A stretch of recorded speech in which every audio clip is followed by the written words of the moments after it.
জয় গুরু, সুপ্রভাত, হরি ওম। ওম অখণ্ড সংহিতা বা অখণ্ড মণ্ডলেশ্বর শ্রী শ্রীমৎ স্বামী স্বরূপানন্দ পরমহংসদেবের অমৃতময় উপদেশবাণী পঞ্চম খণ্ড। ভক্তিহীনের প্রণাম। অপর একজন জিজ্ঞাসা করিলেন, পিতামাতার প্রতি যার ভক্তি নেই তার পক্ষে প্রণাম করাটা কি কপটাচার হবে না? শ্রী শ্রী বাবামুনি বলিলেন, ভক্তি নেই অথচ বাপ মাকে বোঝানো দরকার যে আমার খুব ভক্তি শ্রদ্ধার জোর।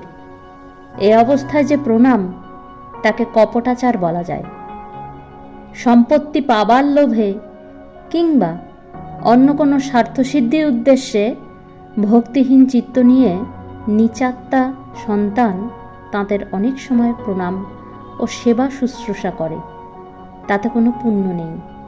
কিন্তু ভক্তি আমার হোক, শ্রদ্ধা আমার জন্মাক, এই আকাঙ্ক্ষা নিয়ে ভক্তিহীন পুত্রকন্যাও বাপ মাকে প্রণাম করবে, তাতে ক্রমশ ভক্তি আসবে। হরি ওম।